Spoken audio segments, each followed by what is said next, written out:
2030 부산 월드 엑스포 유치 기원 코너, 엑스포에 관한 모든 것을 알아보는 엑스포 탐구생활 코너입니다. 자, 오늘도 2030 부산 월드 엑스포 범시민 유치위원회 백혜림 대리와 함께하도록 하겠습니다. 어서 오세요. 안녕하십니까. 네, 이 엑스포 탐구생활 정말 재밌다고 많은 다행입니다. 분들께서 칭찬을 해주시는데요.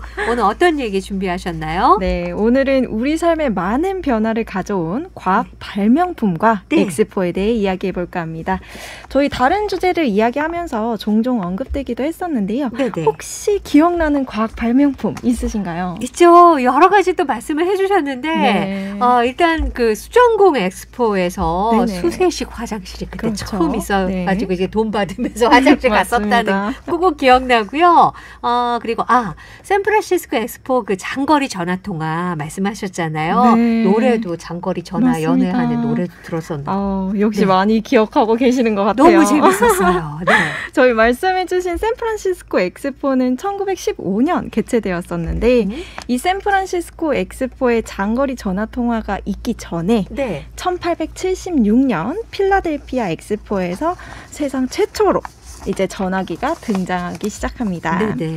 전화기를 발명한 사람은 많이들 알고 계실 것 같아요. 알렉산더 그레이엄 벨이라는 사람입니다. 네. 정확히는 정식 특허를 낸 사람이라고 할 수 있는데요. 네네. 왓슨, come here. I want to see you 라고 이제 조수인 토마스 왓슨에게 수화기 너머로 말한 이 첫마디 이후로 이 통화 시연을 통해서 벨은 전화기의 발명가, 전화기의 대명사가 되었습니다. 네. 그는 사실 이 전화기를 박람회에 출품해서 관람객 앞에 직접 나서서 통화를 시연하기도 했고요. 네. 발명품 대상을 수상하였습니다. 특히 좀 일화가 있는데 박람회 심사위원 중 한 명이었던 브라질 황제 페드로 2세가 전화기를 직접 시험해 보기도 했었는데요. 벨이 송화기에 대고 죽느냐 사느냐 그것이 문제로다 이러면서 햄릿의 대사를 읊었는데 네. 황제는 이 물건이 말을 하네 이러면서 깜짝 놀랐다고 해요. 네, 이렇게 심사위원들의 이제 극찬과 놀라움과 전 세계 언론 보도를 함께 받으면서 벨의 전화기가 엄청난 관심을 받았고요. 네. 필라델피아 엑스포를 통해서 전화기가 세계로 이제 보급되고 알려지는 계기가 되었다고 할 수 있겠습니다. 네, 이 물건이 말을 하네. 그거 그죠. 들으니까 뭐 예전에 텔레비전 속에 사람이 들어있어. 뭐 라디오 그렇죠. 안에 사람이 있나 봐. 그런 거죠. 그게 생각이 네. 나요. 이 전화의 역사가 1800년대 그 엑스포에서부터 시작이 됐는데 이게 그 1800년대 후반이라고 하지만 생각보다는 훨씬 이전이라서 신기한 것 같아요. 그렇죠. 이 벨이 이듬해인 1877년 이제 현재 AT&T라는 회사의 전신인 벨 전화회사를 설립하고요. 네. 이제 전화선 설치라던가 전화 교환대, 지하 전화선 설치, 우리가 이제 옛날에 봤었던 동전 전화기 이런 것들을 계속해서 설치하면서 전화 기술을 상품화해 나가기 시작했고요. 네네. 1893년 시카고 엑스포에서는 보스턴과 뉴욕, 그러니까 비교적 그 대륙 횡단보단 짧은 거리죠. 그렇게 연결하는 최초의 장거리 전화를 시연했었고, 아까 말씀드린 1915년 샌프란시스코 엑스포에서 이제 노래 가사 탄생과 같이 미국 대륙을 횡단하는 전화선을 개통했기도 했고요. 네네. 계속해서 이제 엑스포에 출품하는데요. 1939년 뉴욕 엑스포에서는 왜 옛날에는 전화를 받을 때 중간에서 교환원이 그렇죠. 이제 연결해 주었다고 하잖아요. 네네네. 처음으로 그 교환수가 없이 개인 간 직접 통화할 수 있는 것을 선보였고, 추첨으로 이제 관람객에게도 무료 장거리 전화를 할 수 있도록 하면서 이제 모두가 장거리 전화를 할 수 있다라는 메시지를 던져주기도 했습니다. 그렇군요. 그러면 처음 그 전화가 발명이 되고 또 계속해서 기술이 발전하는 그 과정을 엑스포가 꾸준하게 같이 계속 함께한 거다라고 볼 수가 있는데, 네네. 그런 면에서 본다면은 발명가들한테는요, 이 엑스포라는 것이 정말 꿈의 무대가 됐을 것 같아요. 그렇죠. 엑스포와 이제 인연이 깊은 유명한 발명가들도 사실 정말 많은데요. 위대한 발명가 하면 우리가 꼭 떠올리는 분이 있습니다. 네. 바로 발명왕 토마스 에디슨인데요. 그렇죠. 그분도 이제 1878년 파리 엑스포에 처음 등장하게 됩니다. 당시 31세였다고 해요. 에디슨은 전구, 확성기, 그리고 아주 기초 형태의 축끈기를 출품했고요. 네. 특히 초금기가 이제 아까 방금 말씀드렸던 1876년 필라델피아 엑스포의 벨의 전화기에서 아이디어를 얻어서 발명했다고 합니다. 네네. 그리고 또 이어 이제 11년이 지나 다시 개최된 1889년 파리 엑스포에서는 에펠탑을 필라멘트 전구로 화려하게 밝히기도 했습니다. 그렇군요. 그냥 제가 이름을 알 만한 그런 사람 중에, 그러니까 유명한 사람 중에 엑스포랑 또 인연이 깊은 또 다른 그런 발명가 없을까요? 있습니다. 네. 1893년 시카고 엑스포에서는 네네. 니콜라 테슬라의 콜럼버스 달걀이 이제 상징적인 존재로 부각됐었는데요. 네네네. 다들 한 번씩 들어보셨을 것 같아요. 왜 구리로 만든 달걀이 전자기장의 힘으로 스스로 뱅글뱅글 회전하다가 갑자기 우뚝 서는 장치가 바로 콜럼버스의 달걀이었습니다. 네네.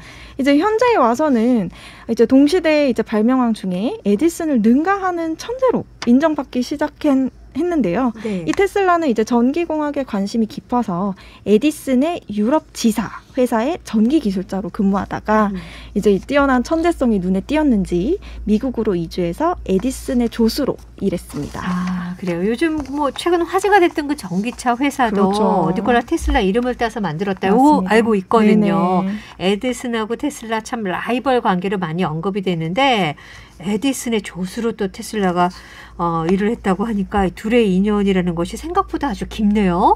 네, 그렇다고 할 수 있지만 또 하나의 하늘에 두 개의 태양은 없다고들 하죠. 운명이죠. 그렇죠. 네. 이제 이 두 천재의 만남은 사실 그렇게 오래가진 않았다고 해요. 이제 테슬라는 에디슨의 발전기 품질을 이제 개선하고 비용을 절감하기 위해서 기존의 직류 작동법 대신에 교류식 작동법을 제안을 했는데, 에디슨은 이것을 성공하면 테슬라에게 보너스를 주겠다 이런 약속을 했었다고 해요. 그런데 프로젝트 성공 이후에도 에디슨이 약속을 지키지 않았고요. 테슬라는 결국 에디슨의 회사를 떠나서 웨스팅하우스로 옮겨가게 됩니다. 결국은 돈 때문이군요. 마음이 상한 거죠.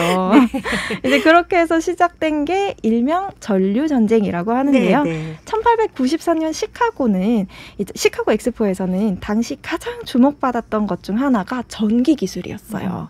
이제 엑스포장 내 동력 장치가 기존의 증기 엔진에서 이제 전기로 대체되기 시작하던 때였었기 때문인데요. 네, 그러니까 이제 증기 엔진이 쭉 있다가 맞습니다. 그 시대는 가고 이제 전기의 시대가 펼쳐진 거군요. 주류가 이제 변동이 된 거죠. 네네.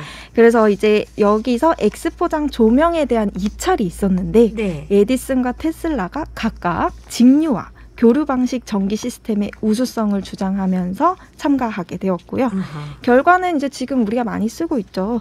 교류 방식을 주장한 테슬라와 웨스팅하우스의 승리였습니다. 네. 그렇게 해서 엑스포장에 전시된 역사적인 기계들이 모두 웨스팅하우스의 교류 시스템을 통해 송배전이 되었고요. 네. 이뿐만 아니라 웨스팅하우스는 나이아가라 폭포 수력 발전소 송전 입찰에서도 이어서 계약을 떠내면서 교류 방식의 입지를 공고히 했다는 그런 소문입니다. 그렇군요. 그래서 이들 전류 전쟁을 보고 있으면 지금 당시 사람들이 느끼기에는 지금 우리나라의 삼성이나 미국의 애플이 휴대폰 기술에 대해 힘겨루기를 하는 그런 양상, 그런 느낌이 아니었을지 저는 생각이 들더라고요. 그렇네요. 네네. 뭐 에디슨도 그렇고 테슬라도 그렇고 지금도 정말 많은 사람들이 인정을 하는 그런 천재 발명가라고 하는데 이 두 사람이 경쟁하는 그 상황이 참 흥미진진하네요.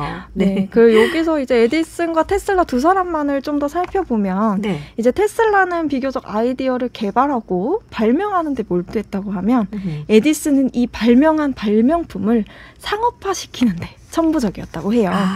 그래서인지 사실 우리는 에디슨이 테슬라보다 좀 더 많은 이들에게 유명했던 것 같기도 하고 상업화를 하고 하니까. 그죠. 네네. 그래서 에디슨은 이 전류 전쟁에서도 사실 교류가 위험하다는 조금 부정적인 인식을 퍼뜨리려고 자료를 배포하기도 하고 이제 로비를 벌여서 자신에게 유리한 법안을 통과시키려고도 했었다고 해요. 네네.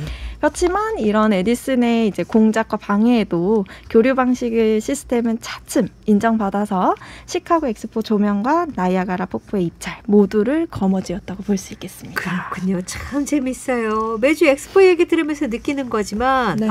시대별로 엑스포에 어떤 것들이 전시가 됐나 살펴보기만 해도 뭐 과학기술이라든가 문화, 흐름, 역사 다 알 수 있는 것 같네요. 네, 맞습니다. 지금까지의 이제 진보, 기술 이런 것들이 있기까지는 몇 년을 주기로 이제 계속해서 반복되는 엑스포에서 다양한 발명품이 처음으로 세상의 빛을 보기도 했지만 네. 매번 개선을 통해서 우리 삶의 편의와 즐거움을 가져온 것 같습니다. 이제 수정궁 엑스포의 수세직 화장실부터 오늘 말씀드린 전화기와 전류 방식 말고도 우리 삶을 바꾼 발명품은 정말 셀 수 없이 많은데요. 다음 시간에 또 다른 이야기로 찾아뵐 수 있도록 하겠습니다. 네, 다음 시간이 벌써부터 기대가 됩니다. 오늘도 재밌는 엑스포 이야기 잘 들어봤습니다. 지금까지 2030 부산 월드 엑스포 범시민 유치위원회 백혜림 대리와 함께했습니다. 감사합니다. 감사합니다.